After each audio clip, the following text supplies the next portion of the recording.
인천 남동구의 한 오래된 아파트.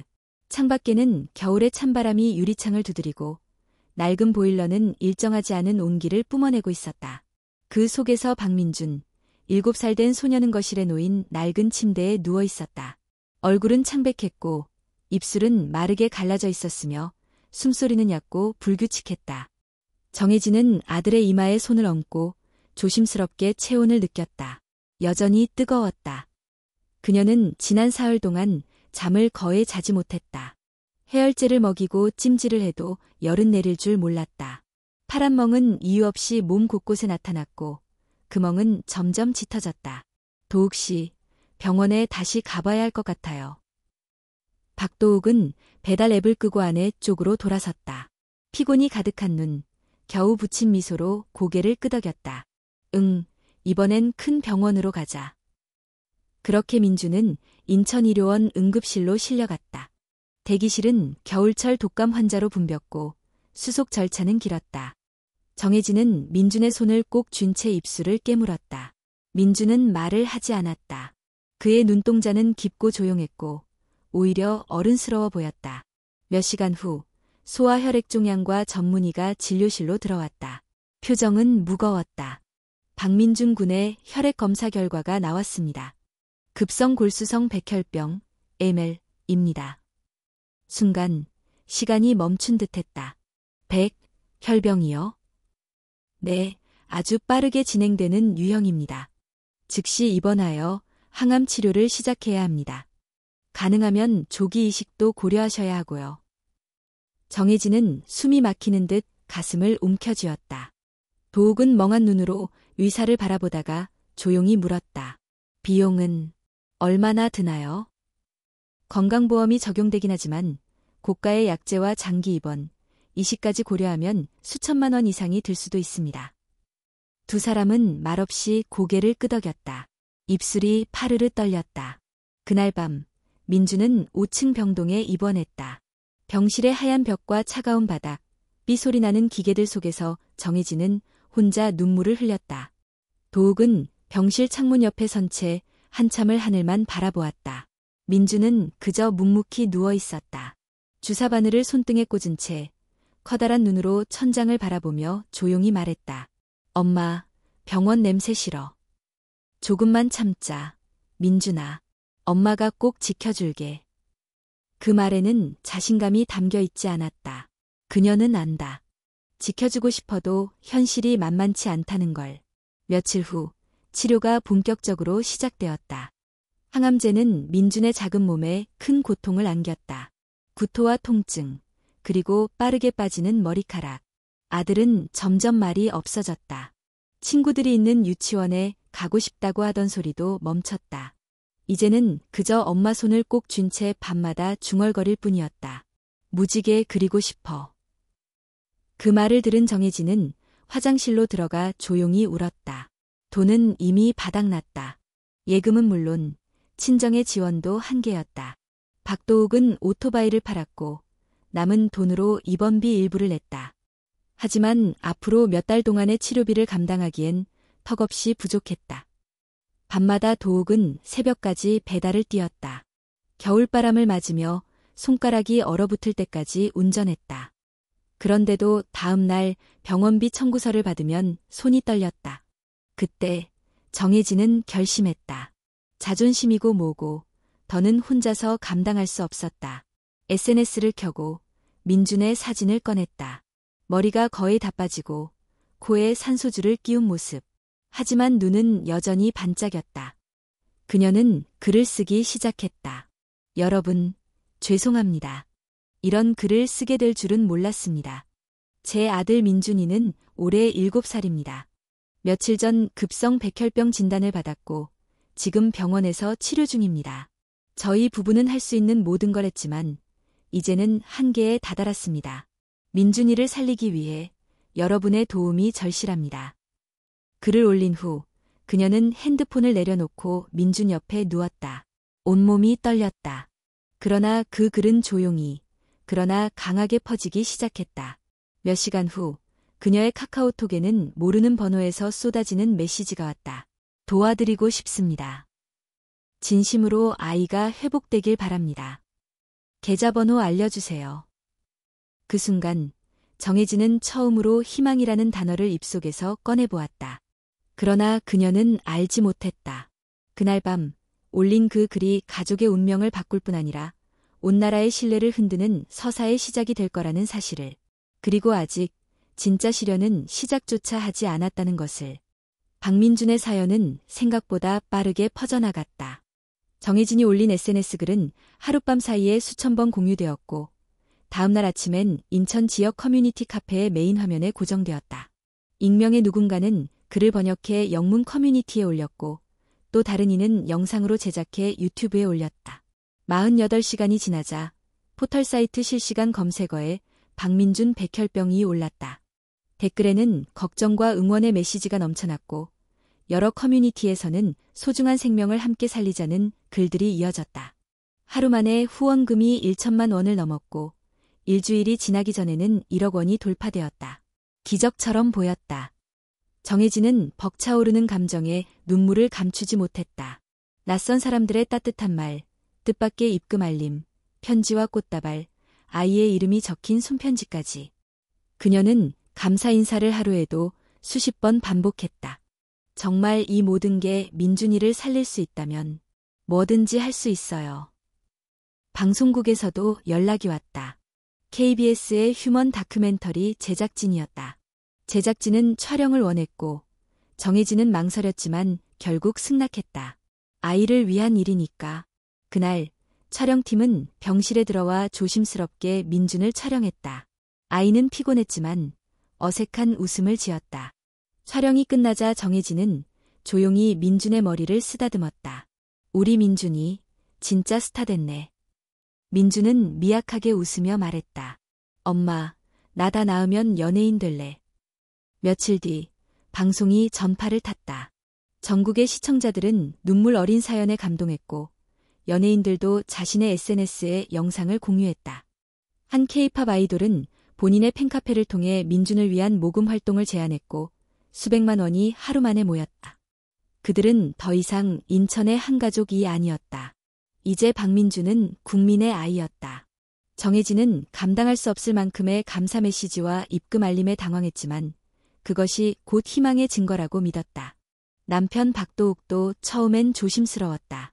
하지만 돈이 계속 들어오고 주변에서 그래도 조금 숨 돌릴 수 있어서 다행이다는 말을 들으면서 점점 경계심이 옅어졌다. 한 달이 지나 후원 계좌에 들어온 금액은 3억 원을 넘었다. 그즈음 부부는 병원 근처 원룸을 정리하고 보다 넓고 깨끗한 오피스텔로 이사했다. 이제 민준이 치료받기에도 더 좋잖아. 냄새도 안 나고 통풍도 잘 되고. 정혜진은 스스로를 설득했다. 아이의 회복을 위한 환경 개선이었다고. 이삿짐을 정리하면서 그녀는 잠깐 쇼핑몰 앱을 켰다. 몇 달 전부터 찜해두었던 핸드백이 세일 중이었다. 손가락이 망설였다. 그동안 너무 고생했으니까 하나쯤은 괜찮지 않을까? 그녀는 결제 버튼을 눌렀다. 며칠 후 도욱은 중고차 시장을 찾았다. 배달을 하지 않게 된 지는 오래됐지만 차가 한 대 있으면 병원도 편하고 생활 반경도 넓어진다고 생각했다. 그는 블랙 SUV 중고차를 현금 일시불로 결제했다. 하지만 그 모든 선택의 근거였던 치료는 그 무렵부터 점점 밀려나기 시작했다. 민준은 항암 치료를 몇 차례 더 받았지만 이후 일정은 연기되기 시작했다. 도욱은 병원에 전화를 걸어 아이가 너무 힘들어해서 며칠만 쉴 수 없느냐고 물었다. 의사는 반대했지만 그는 강행했다. 조금은 쉬게 해줘야지. 애가 지쳐서 죽을 수도 있잖아. 그러나 그 몇 일이 몇 주가 되었고 다시 몇 주가 지나자 병원은 아이 상태에 심각한 우려를 표했다. 그 시기 정혜진의 SNS에는 더 이상 병원 사진이나 민준의 상태 업데이트가 올라오지 않았다. 대신 새로 이사한 집의 인테리어 사진, 집 앞 카페에서 마신 커피 사진, 한강에서 바라본 야경이 차지했다. 몇몇 댓글이 달리기 시작했다. 민준이는 잘 지내나요? 치료는 어떻게 되어가고 있나요? 계속 응원하고 있어요. 소식 궁금합니다.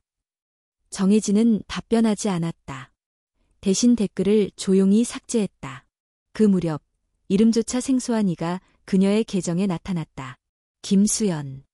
초기에 민준의 사연을 공유했던 자원봉사자. 수연은 처음엔 믿음이 가득했다. 하지만 어느 날 문득 그녀는 이상하다고 느꼈다.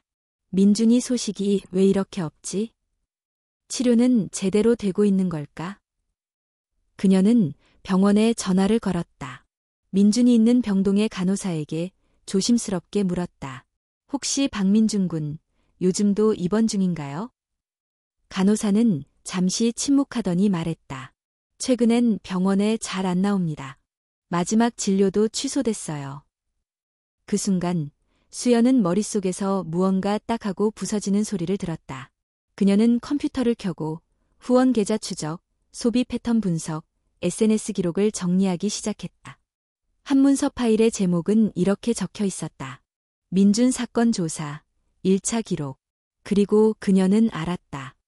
이야기는 이제 단순한 병이 아니라 사회 전체의 신뢰를 뒤흔드는 서사의 중심으로 향하고 있다는 것을.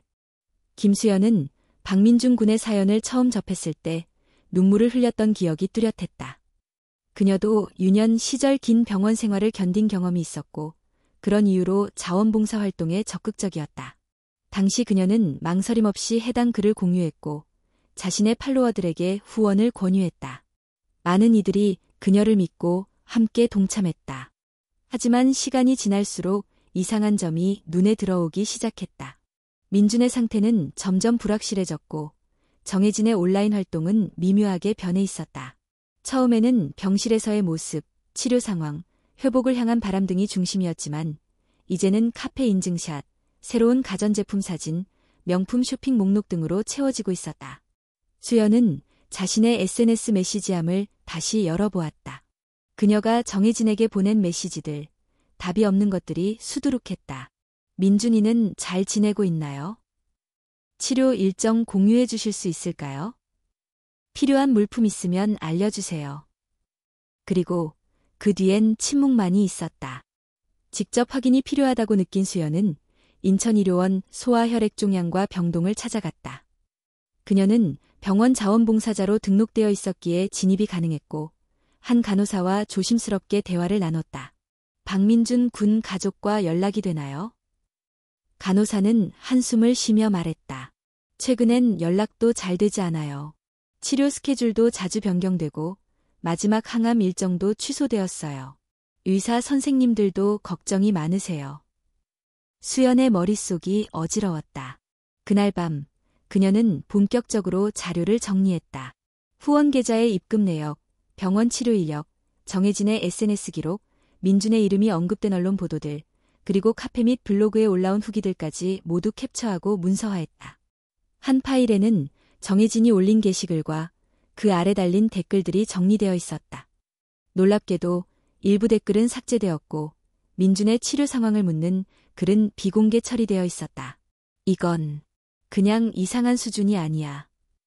수연은 결국 한 사람을 찾았다. 한지훈, 40대 중반의 사업가이자 민준 사연을 접한 뒤 5천만 원을 후원한 인물.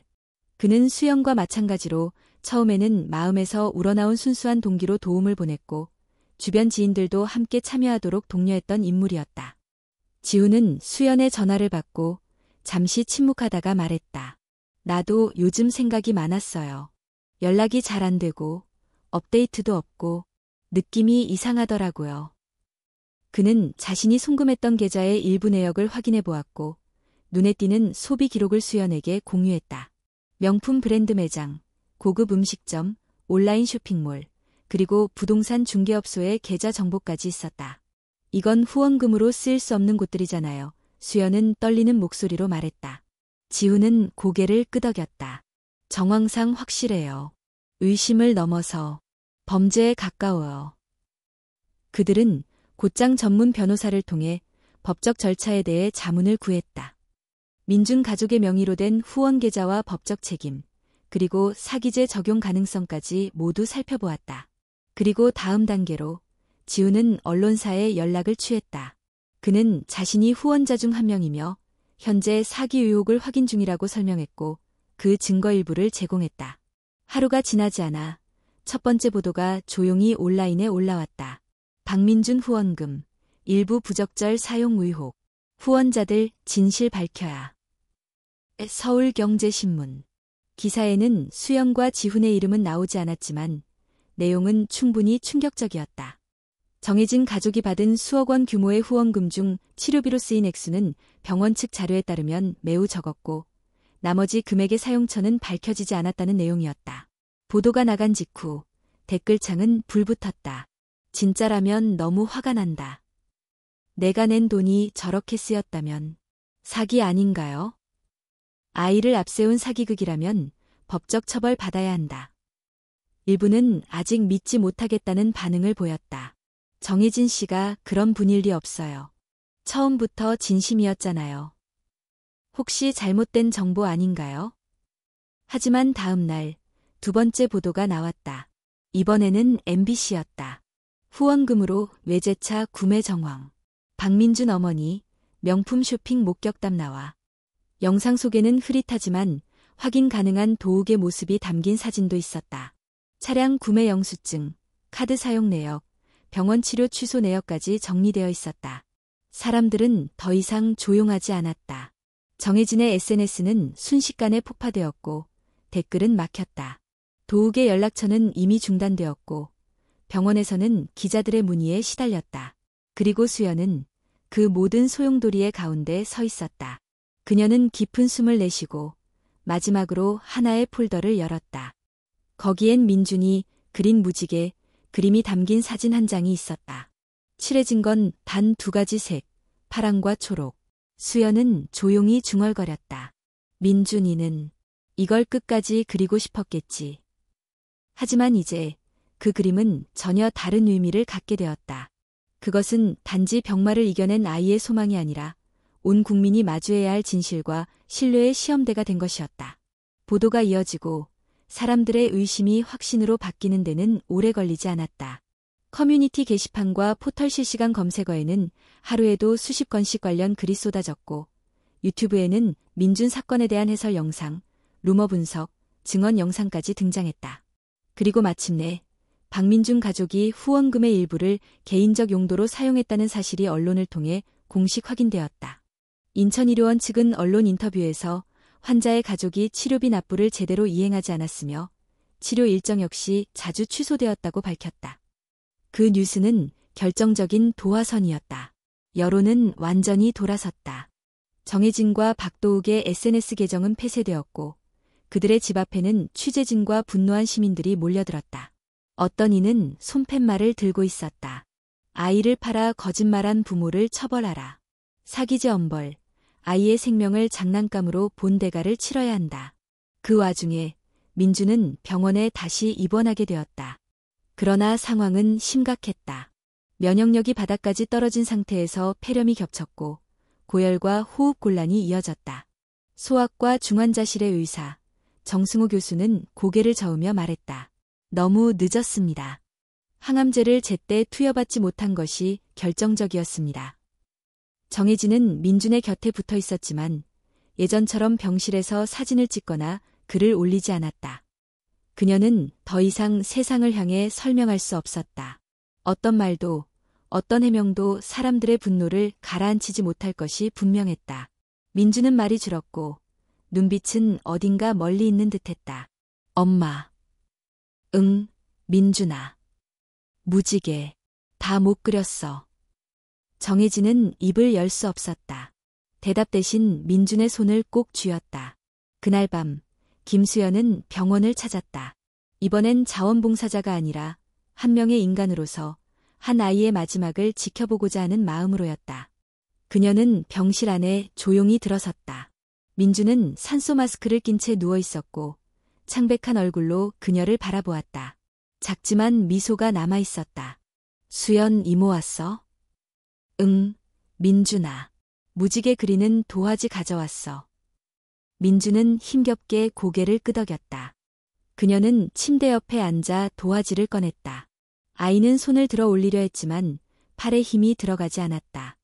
수연이 대신 아이의 손을 잡고 파란색 펜을 쥐어주었다. 같이 그리자, 우리. 민주는 끝까지 말하지 않았다.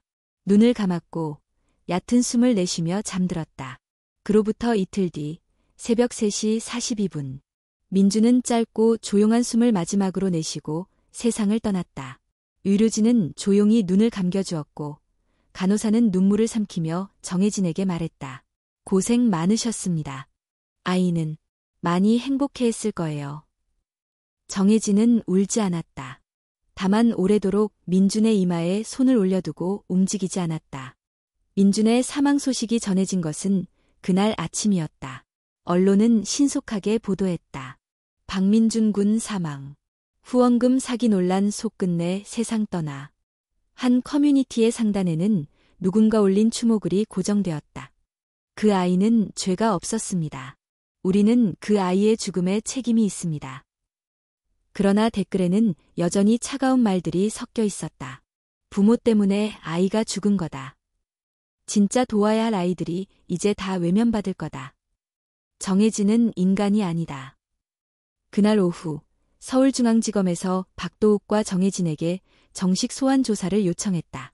혐의는 사기죄, 기부금법 위반, 아동방임 등으로 구성되었으며 수사 상황에 따라 추가 혐의도 검토될 예정이라고 했다. 김수연은 더 이상 슬퍼할 틈이 없었다. 그녀는 수많은 인터뷰 요청을 거절했고 대신 조용히 병원 내에서 무지개 기억방, 무지개 기억실이라는 소규모 프로젝트를 제안했다. 아이들이 그림을 그릴 수 있는 작은 공간, 치료 중인 환자들이 쉴 수 있는 의자, 그리고 벽에는 민준의 사진 한 장을 걸자고 했다. 병원은 즉시 승낙했다. 며칠 후 병원 복도 끝에 작은 공간이 마련되었다. 벽에는 민준이 남긴 무지개 그림이 크게 인쇄되어 있었고 그 아래에는 글귀가 붙어 있었다. 이 아이는 세상에게 상처받았지만 우리에게 가장 소중한 색을 남겼습니다. 무지개는 완성되지 않았지만 우리는 그 위를 걸어가야 합니다. 사람들은 하나둘씩 그 공간을 찾기 시작했다. 조용히 들어와 한 줄 적고 나가는 이들. 아이의 그림에 자기 색을 하나씩 보태는 부모. 눈물을 참으며 아이를 안고 있는 간호사들. 그곳은 슬픔의 공간이 아니었다. 다만 진심이 부족했던 어른들을 반성하게 하는 기억의 장소였다. 민준의 죽음은 비극이었고 부모의 잘못은 분명히 법적 처벌을 받아야 할 일이었다. 그러나 세상은 그 아이가 남긴 무지개를 외면할 수 없었다. 그리고 이 이야기는 이제 단순한 사건이 아닌 한 사회가 다시 신뢰를 배우기 위한 여정으로 이어지려 하고 있었다. 민준의 사망 이후 대중의 분노는 더욱 날카로워졌다. 언론은 앞다투어 박도욱과 정혜진 부부의 과거 행적을 추적하기 시작했다. 누구보다 먼저 그들을 믿고 후원했던 사람들은 이제 가장 격렬한 배신감을 느끼고 있었다. 특히 민준을 돕기 위해 대규모 기부를 진행했던 온라인 커뮤니티들과 인플루언서들은 공식적으로 사과문을 발표했다. 우리는 이 가족을 신뢰했습니다. 그 믿음이 잘못되었다는 사실에 깊이 사과드립니다. 다시는 이런 일이 반복되지 않도록 철저한 검증 절차를 요구하겠습니다. 그리고 곧 사회 전반에 걸친 후원금 사기에 대한 집단적 의심이 시작되었다. 민준 사건은 단순한 개인의 일탈이 아닌 대한민국 사회 전체의 기부 문화와 디지털 신뢰 체계에 대한 질문을 던지는 계기가 되었다. 한 유명 시사 프로그램은 선의의 비용이라는 제목의 특집 방송을 내보냈다. 방송에는 김수영과 한지훈, 그리고 몇몇 전문가들이 출연했다. 진행자는 질문했다. 이 사건이 가장 큰 상처를 남긴 곳은 어디라고 보십니까? 김수연은 잠시 생각한 뒤 대답했다. 아이들이요. 앞으로 진짜 도움이 필요한 아이들조차 의심받게 될 겁니다. 한지훈은 덧붙였다. 우리는 따뜻함을 공유했지만 확인하지 않았습니다. 이제는 마음과 동시에 시스템도 필요합니다. 방송 이후 포털 사이트와 SNS에서는 삽사인 민준법 제정 촉구 해시태그가 확산되었다. 국회의원들도 움직이기 시작했다. 한 의원은 국회 정론관에서 다음과 같은 입장을 발표했다. 향후 일정 금액 이상의 모금에는 제3자 관리기관을 통한 집행이 의무화되어야 하며 후원금 사용 내역의 투명한 공개가 필요합니다. 아이를 위한 후원이 어른의 욕망이 되어선 안 됩니다. 이러한 움직임 속에서 정혜진과 박도욱은 정식 기소되었다. 검찰은 다음과 같은 내용을 공표했다.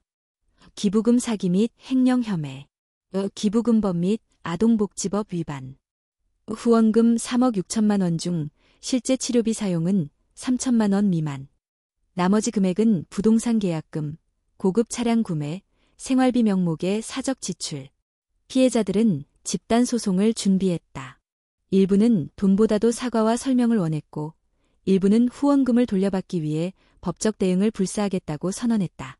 그 사이 인천지방법원은 정혜진과 박도욱에 대한 구속영장을 발부했다. 그들은 법정에 섰다.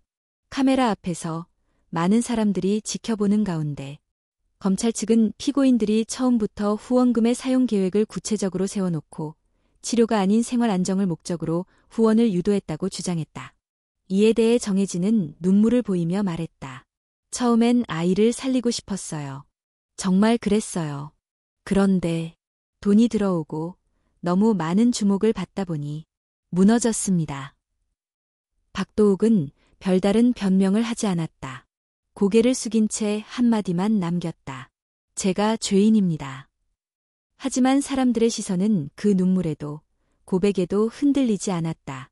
누군가는 방청석에서 조용히 말했다. 아이를 지켜야 할 사람이 가장 먼저 아이를 버렸어요. 재판이 끝나고 판결은 다음 달로 연기되었다. 그러나 사회적 판결은 이미 내려진 셈이었다. 이 사건을 계기로 대한민국 온라인 커뮤니티 문화는 급격히 변화하기 시작했다.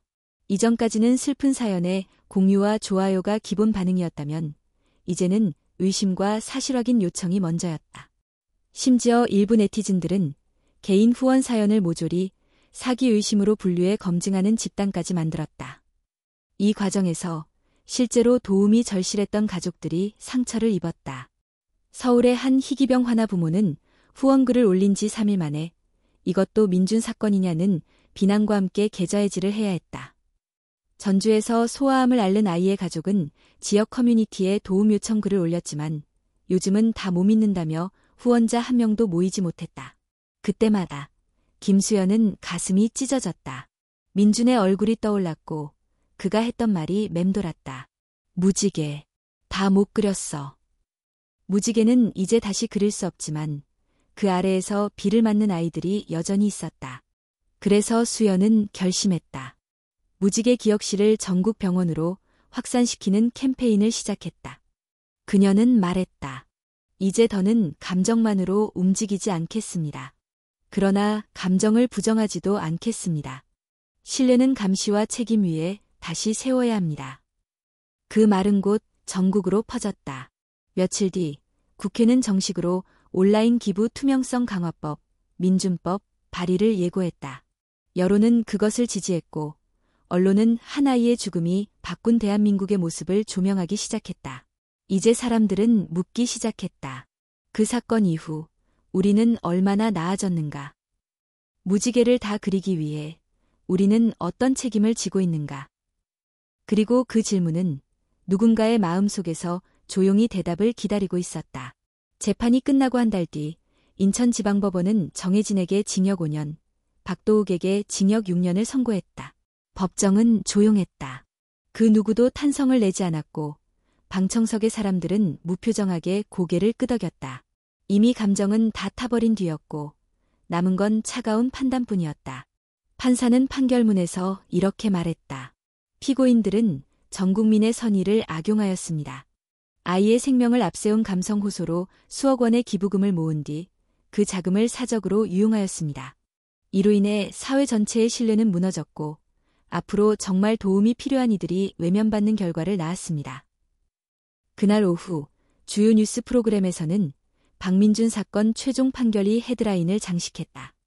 하지만 사람들은 더 이상 분노하지 않았다. 감정은 차오를 대로 차올라 이미 넘쳐버렸고 이제는 허탈함과 피로감만이 남아있었다. 정혜진은 서울구치소로, 박도욱은 충청도의 한 교정시설로 이감되었다. 처음에는 언론이 그들의 교도소 생활을 취재하려 했지만 곧 관심은 다른 사건으로 옮겨갔다. 그러나 그들의 그림자는 여전히 남아있었다. 온라인에서는 아직도 박민준 사건 관련 게시물이 꾸준히 올라왔다.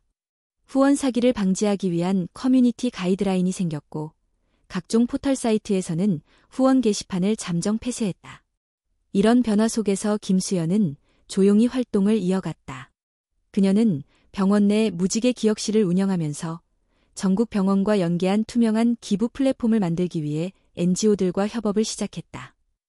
이 플랫폼의 이름은 민준의 이름을 딴 별표, 민준의 손길 별표이었다.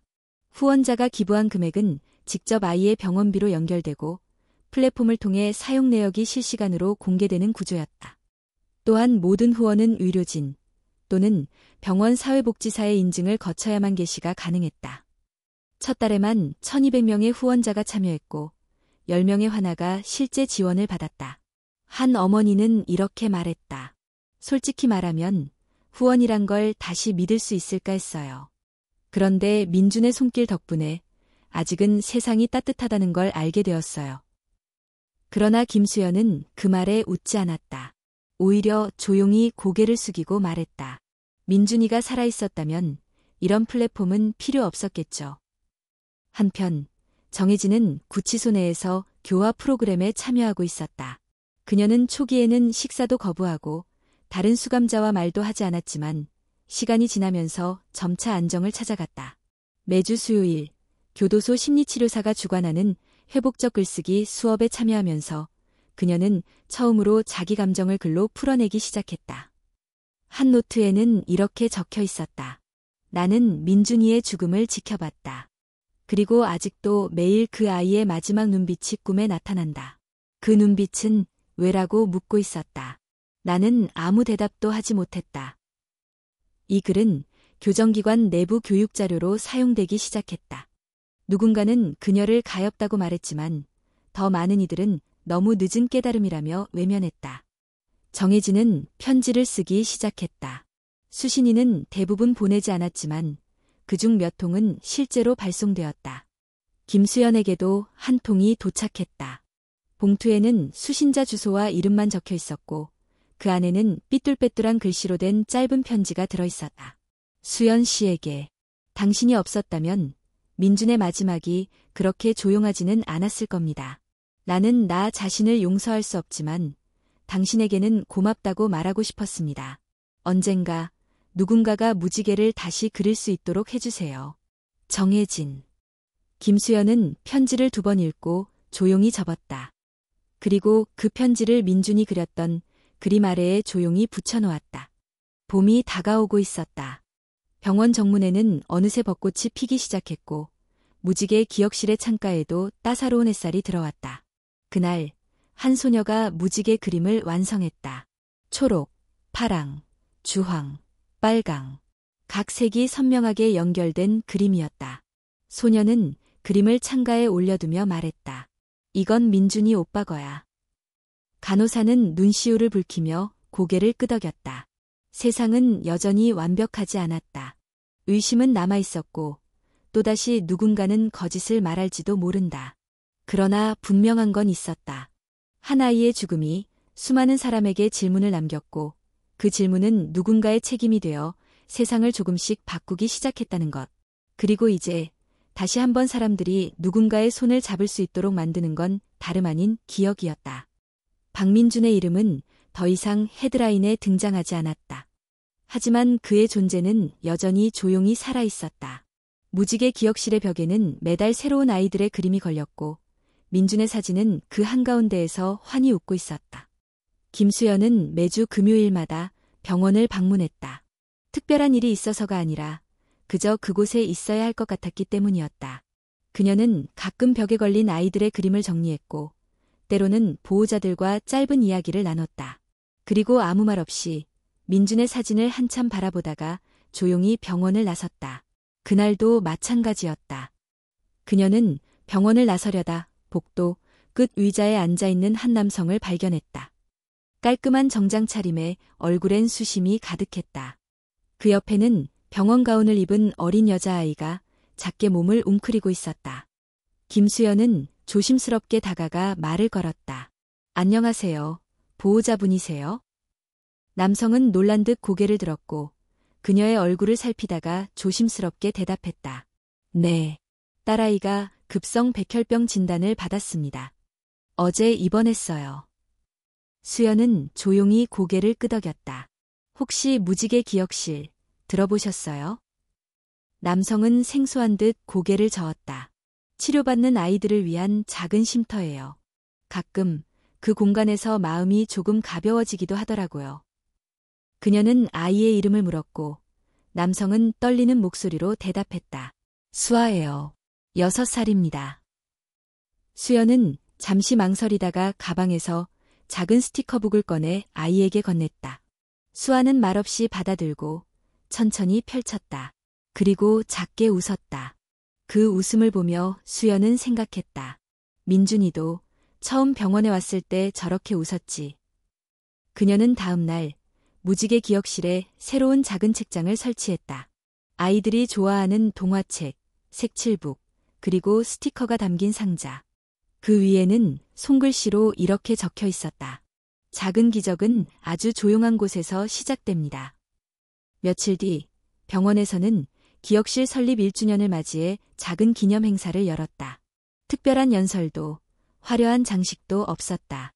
대신 치료 중인 아이들이 직접 만든 작품들이 전시되었고 그들의 가족들이 함께 모여 조용히 시간을 보냈다. 김수연은 이 자리에서 짧은 인사를 남겼다.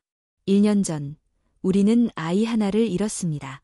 그러나 그 아이는 우리가 잃은 것이 아니라 우리 안에 남겨진 것입니다. 오늘 이 자리에 함께 있는 모든 분들이 그 무지개의 한 색깔이 되어주셨습니다. 감사합니다. 사람들은 박수를 치지 않았다. 다만 고개를 끄덕이며 그 감정을 나누었다. 그날 저녁, 김수연은 오랜만에 한 통의 편지를 썼다. 받는 이는 누구도 아닌 자신이었다. 수연아, 때로는 진실이 너무 아프고 너무 무거워서 도망치고 싶을 때가 있다. 하지만 내가 그 무게를 감당하려 했기에 지금 여기까지 올 수 있었어. 슬픔은 사라지지 않겠지만 그 위에 무언가를 쌓아 올릴 수는 있어. 그러니까 계속 걸어가자. 민준이가 지켜보는 하늘 아래에서. 그녀는 편지를 다 쓰고 민준의 사진 앞에 조용히 올려두었다. 한편 사회는 조금씩 변화하고 있었다. 민준법으로 불리는 기부금 투명성 강화법은 국회를 통과했고 모든 온라인 모금은 제3자 인증과 후원금 사용 내역 공개가 의무화되었다. 일부에서는 행정 절차가 번거롭다며 불만을 제기했지만 대부분은 이 변화가 필수적이라고 받아들였다. 그리고 무엇보다 중요한 건 사람들의 기억이었다. 박민준이라는 이름은 이제 단순한 사건의 상징이 아니라 신뢰를 다시 세우기 위한 약속이 되었다. 정혜진은 여전히 교도소에서 복역 중이었다. 그녀는 외부와의 접촉을 거의 하지 않았고 언론의 인터뷰 요청도 모두 거절했다. 단지 매달 한 통씩 병원으로 손편지를 보냈다. 수신이는 무지개 기억실. 그 편지에는 매번 같은 문장이 적혀 있었다. 아직도 죄송합니다. 그리고 아직도 사랑합니다. 병원 직원들은 그 편지를 벽장 안에 조용히 보관했다. 아무도 그것을 공개하지 않았지만 누구도 버리지 않았다. 그 편지들이 쌓이던 어느 날, 한 기자가 병원을 방문했다. 그는 기억의 기록을 주제로 다큐멘터리를 제작 중이었다. 그는 수연에게 물었다. 당신은 이 사건 이후로 사람들을 여전히 믿습니까? 수연은 잠시 창밖을 바라보다가 대답했다. 신뢰는 믿고 싶다고 해서 생기는 게 아니라 지켜내야 하는 거죠. 그러니까 믿을 수 있는 세상을 만드는 것, 그게 우리가 해야 할 일입니다. 그 말은 다큐멘터리의 마지막 내레이션이 되었다.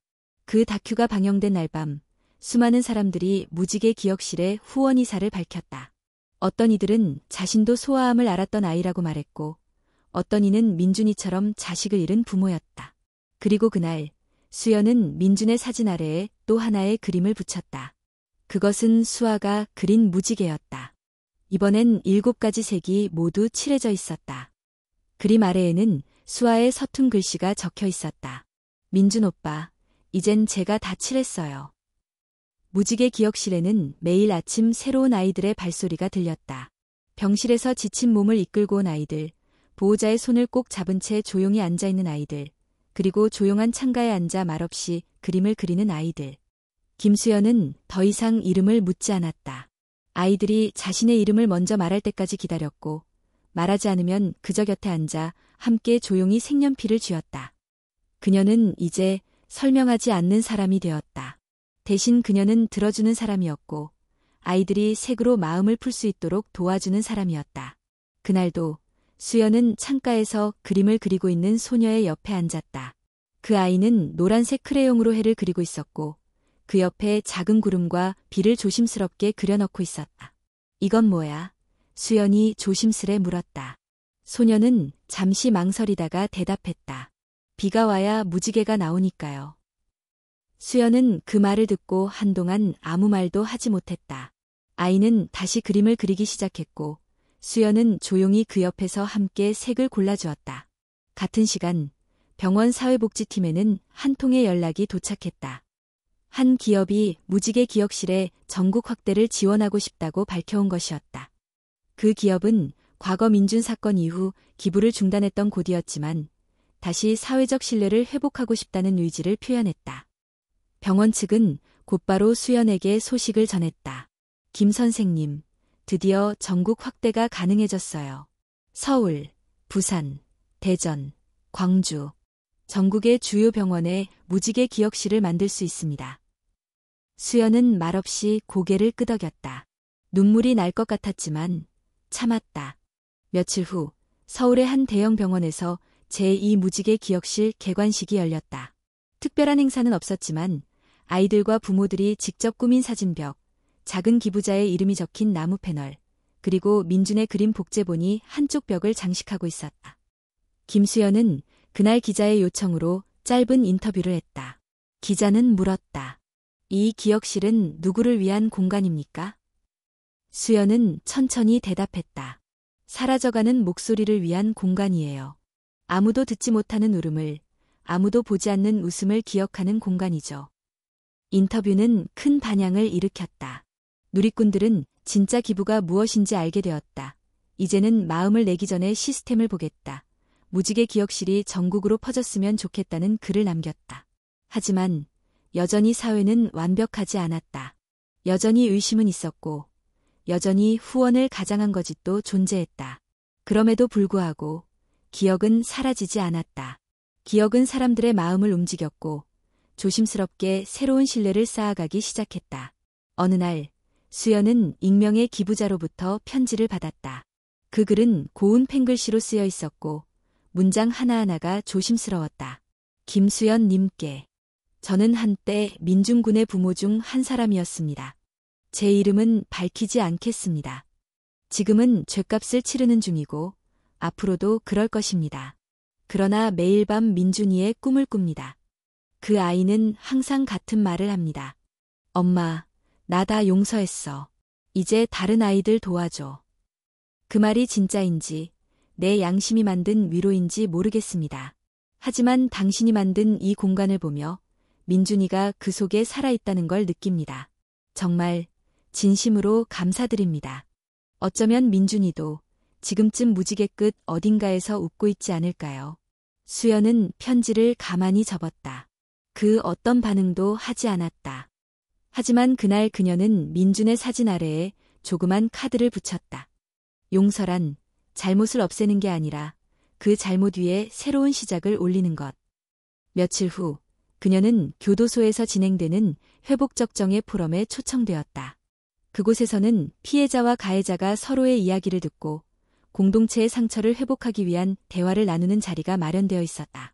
그녀는 망설였지만 참석을 결정했다. 포럼의 말미, 사회자는 각 참석자에게 한마디를 부탁했다. 수연은 마이크를 들고 조용히 말했다. 저는 피해자가 아닙니다. 저는 그저 어떤 아이의 기억을 지키고 싶었던 사람이에요. 그 기억이 제 삶을 바꾸었고, 제 판단을 바꾸었고, 제 말을 바꾸었습니다. 이제 저는 사람을 믿되 준비된 마음으로 믿습니다. 그리고 그 믿음이 누군가의 생명을 구할 수 있다고 믿습니다. 포럼이 끝난 후 한 사람이 조심스럽게 그녀에게 다가왔다. 그의 이름은 말하지 않았지만 그 눈빛은 어디선가 본 듯 익숙했다. 그는 수연에게 말없이 편지를 건넸다. 수연은 고개를 끄덕였고 그도 묵묵히 자리를 떠났다. 편지에는 이렇게 적혀 있었다. 무지개는 다시 그릴 수 있습니다. 우리는 그것을 배웠습니다. 고맙습니다. 죄송합니다. 그리고 잊지 않겠습니다. 무지개 기억실이 전국의 병원으로 퍼져나간 지 1년이 지난 어느 봄날, 김수연은 서울대병원 소아암 병동에서 열린 작은 간담회에 참석했다. 오늘은 무지개 기억실의 운영 현황과 향후 방향에 대해 공유하는 자리였다. 한쪽 벽면에는 아이들이 직접 만든 색종이 무지개가 길게 이어졌고 그 아래에는 부모들이 남긴 짧은 편지들이 붙어 있었다. 이곳에서 우리 아이는 처음으로 울지 않고 그림을 그렸습니다. 치료는 아프지만 여기서는 웃을 수 있었어요. 기억이란 건 사라지는 게 아니라 이렇게 이어지는 거구나 싶어요. 수연은 그 글들을 하나하나 천천히 읽었다. 그리고 마치 지난 시간을 하나씩 되짚듯 고개를 끄덕였다. 행사가 끝난 뒤 병원 사회복지사는 그녀에게 다가왔다. 김 선생님, 한 분이 꼭 인사드리고 싶다고 하시네요. 수연이 고개를 돌리자 낯익은 얼굴이 서 있었다. 바로 민준이의 주치의였던 정승호 교수였다. 그는 조용히 다가와 수연에게 고개를 숙였다. 무지개 기억실, 정말 훌륭하게 자리 잡았네요. 솔직히 처음엔 반신반의했지만 지금은 이 공간이 없었다면 어땠을까 싶습니다. 수연은 웃으며 말했다. 교수님 덕분에 여기까지 올 수 있었어요. 처음 민준이 데리고 오셨을 때가 생각나네요. 정 교수는 눈을 잠시 감았다가 다시 떴다. 그 아이, 참 많이 웃었죠. 네, 마지막까지도요. 그들은 한참을 아무 말 없이 서 있었다. 그날 밤, 수연은 무지개 기억실의 기록 노트를 펼쳤다. 이 노트는 전국 각 병원의 기억실에 한 권씩 비치되어 있었고 아이들과 보호자들이 자유롭게 쓸 수 있도록 되어 있었다. 그녀는 서울 기억실 노트에서 한 글고에 시선이 멈췄다. 이름 없는 무지개도 누군가의 하늘에서는 전부일 수 있다. 글을 쓴 이는 보호자의 이름도 없이 지나는 아이 엄마라고만 적혀 있었다. 그 문장을 읽는 순간 수연은 문득 민준이라는 이름이 가지는 무게를 다시 떠올렸다. 그 이름 하나로 시작된 믿음, 무너진 신뢰, 그리고 다시 쌓아올린 기억. 하지만 세상에는 이름조차 세상에 제대로 알려지지 못하고 사라지는 아이들이 얼마나 많을까. 그녀는 결심했다. 이제부터는 기억뿐만 아니라 기록도 해야겠다고. 그로부터 몇 달 뒤, 수연은 다큐멘터리 팀과 협업해 책을 만들기 시작했다. 제목은 무지개 아래 이름들. 병원 기억실에서 쓴 아이들과 보호자들의 이야기, 미완의 그림들, 그리고 민준과 시작된 여정을 담은 책이었다. 출간이 되자마자 책은 입소문을 타고 많은 사람들의 손에 들렸다. 이건 단순한 감동이 아니야. 이건 우리 사회가 잊고 있었던 질문이야. 아이 하나의 죽음이 세상에 남긴 흔적이 이렇게 클 줄 몰랐어요. 책의 마지막 장에는 이런 문장이 적혀 있었다. 우리는 한 아이를 잃었지만 수많은 아이를 다시 볼 수 있게 되었다. 그리고 그 시작은 하나의 무지개였다. 책 수익의 전액은 민준의 손길 플랫폼을 통해 소아암 환자 치료비로 기부되었고 그 수익금은 벌써 수십 명의 아이에게 실질적인 도움을 주었다. 어느 날 수연은 전국 기억실 순회를 위해 대구에 내려갔다. 병원 로비에서 한 여성이 그녀에게 다가왔다. 혹시 김수연 선생님 맞으시죠? 네, 맞습니다. 그 여성은 깊게 인사를 하고 손에 들고 있던 작은 그림을 내밀었다. 제 딸이 그린 거예요. 민준이 이야기를 책으로 읽고 나서 자기도 무지개를 하나 그리고 싶다고 해서요. 그 그림에는 특이하게 무지개 색이 8가지였다. 마지막 색은 하늘색이었고 그 아래에 이렇게 적혀 있었다. 이건 민준이 오빠가 좋아했을 것 같아서 제가 만든 색이에요. 수연은 그림을 들고 한참 동안 입을 열지 못했다. 아이 이름이 어떻게 되나요? 서연이에요. 10살이고요. 지금도 치료 중이에요. 수연은 무지개 기억실 벽에 그 그림을 붙였다. 다른 색과는 조금 달랐지만 가장 눈에 띄는 위치에 자리했다.